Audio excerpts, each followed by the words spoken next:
Bonjour et bienvenue sur cette chaîne Démocratie d'abord. Dans cette vidéo, j'aimerais parler de comment modifier la Constitution française pour rendre la France démocratique. Alors démocratique, ça veut dire que le peuple dispose du pouvoir ultime et notamment de celui de décider quels sont les pouvoirs qu'il conserve pour lui et lesquels il délègue à ses élus. Et comme tout ça est écrit dans la Constitution, ça signifie que le peuple, et uniquement le peuple, doit pouvoir modifier la Constitution. Et en mettant l'accent ainsi sur la Constitution, je m'inscris en fait dans la ligne d'Étienne Chouard, qui souligne ce point depuis longtemps.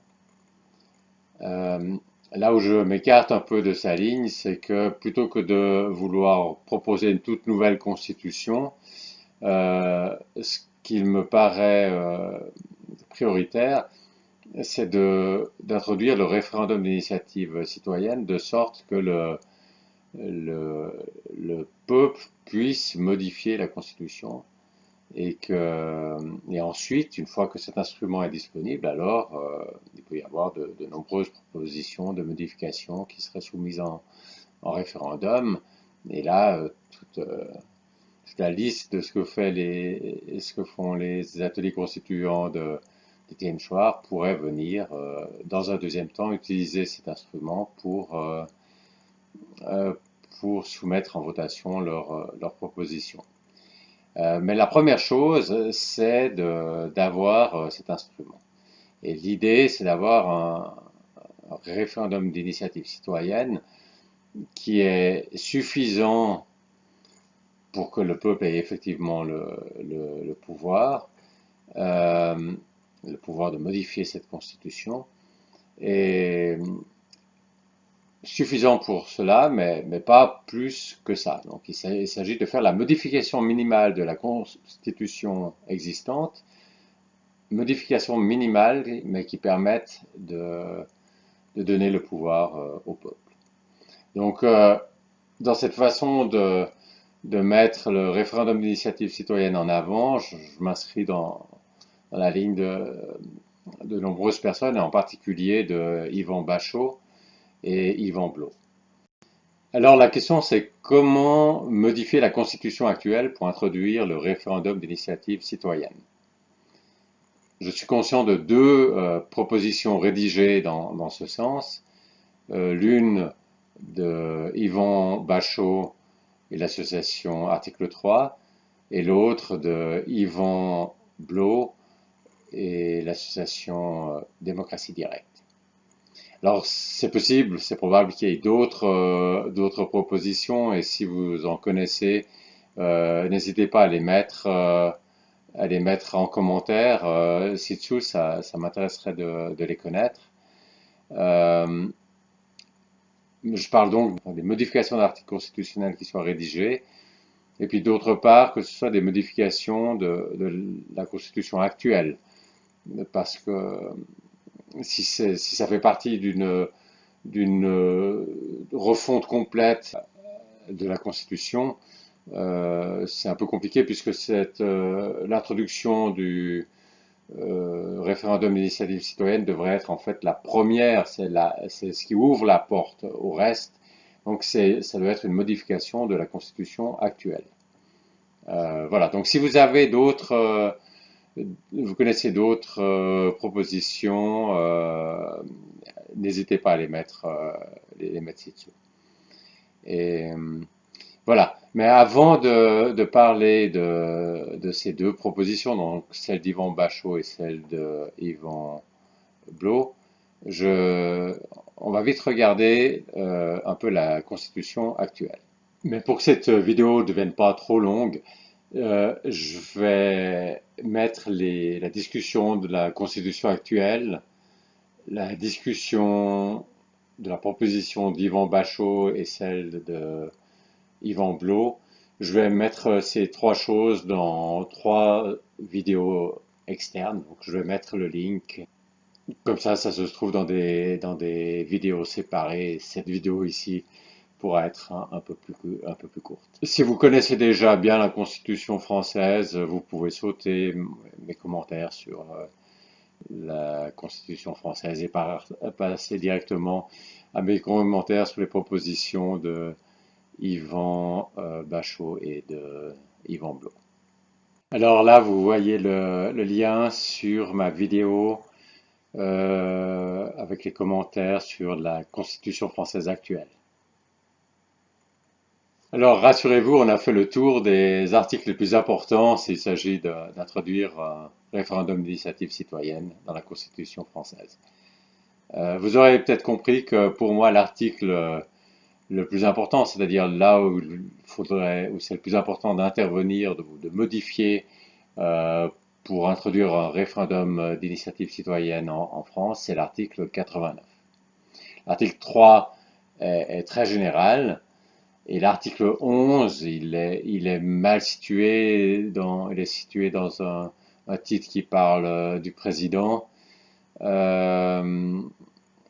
en plus, il risquerait, avec ce qu'il y a d'autre dans cet article 11, il risquerait d'être interprété comme ne pouvant pas modifier la Constitution, malgré les précédents qu'il y a eu dans le passé.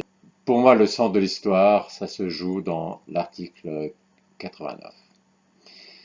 Maintenant, je vais discuter les propositions de Yvan Bachot et de Yvan Blot, et vous verrez que l'un met l'accent sur l'article 3 et l'autre sur l'article 11.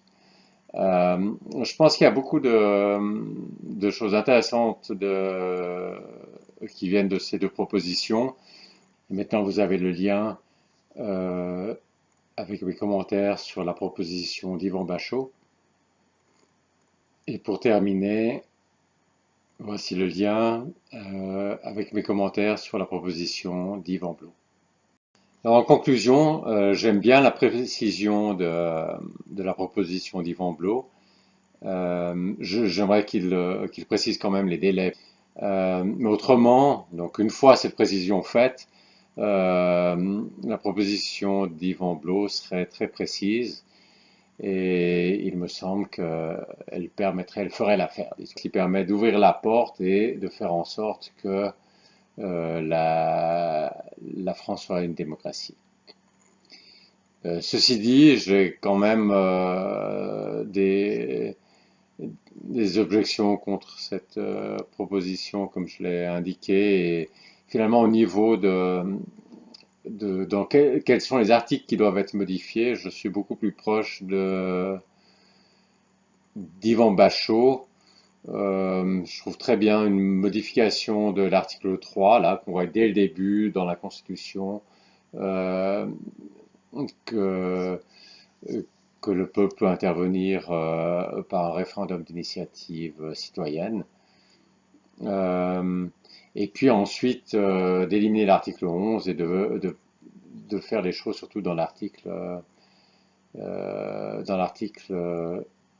89. Quitte à plus tard, l'article 89 permet juste de modifier la Constitution et on pourrait quand même vouloir à l'avenir aussi modifier les lois, aussi avoir ce droit de veto sur les lois, mais ça, à la limite, ça pourrait encore être ajouté plus tard. C'est-à-dire si le peuple, le minimum vital, disons, c'est que le peuple puisse modifier la Constitution. Une fois qu'il peut le faire et que lui seul peut le faire, il pourrait rajouter ensuite, se donner la possibilité de faire un veto sur les lois, de proposer aussi non seulement des textes de Constitution, mais aussi des textes de loi. Ça, je dirais, ça peut venir dans un second temps. Donc, au fond, si je devais vraiment choisir maintenant une des deux propositions, je choisirais celle de Yvan Blot. Mais je crois que c'est pas la situation. C'est-à-dire, on n'est pas en train de devoir choisir entre l'une des deux propositions, puisqu'on est encore au stade, on est encore très loin les Françaises et les Français sont très loin de pouvoir faire passer le référendum d'initiative citoyenne dans la Constitution. Donc, on est tout à fait encore au stade de la réflexion, de l'élaboration. Et vous voyez que pour moi, ce serait plutôt une sorte de mélange entre la proposition de Yvan Bachot et celle d'Yvan Blot. C'est plutôt une sorte de mélange qui serait optimal. Mais dans cette discussion, ben, je serais aussi intéressé à savoir ce que vous pensez. Comment est-ce que ce serait, à votre avis, la meilleure façon de modifier la Constitution française pour que la France devienne une démocratie? Et là, j'aurais au fond deux questions à vous poser. La première, c'est est-ce que vous êtes d'accord sur le principe de d'abord introduire le référendum d'initiative citoyenne pour que le peuple puisse, et lui seul, puisse modifier la Constitution et de considérer que ça, c'est le minimum à partir duquel on peut ensuite faire plein d'autres réformes une fois que le peuple modifie la Constitution. Est-ce que vous êtes d'accord avec cette approche? Et puis deuxièmement, une fois qu'il faut mettre en musique cette approche, donc vous avez vu, on entre vraiment dans le détail de la formulation de la Constitution, comment modifier la Constitution actuelle. Ben, qu'est-ce que vous pensez, vous? Vous avez deux propositions là. Est-ce que vous aurez d'autres propositions ou quelles sont vos idées sur ce sujet? Voilà, j'espère d'avoir des commentaires, des indications de votre part, des idées de votre part et de vous retrouver pour une prochaine vidéo.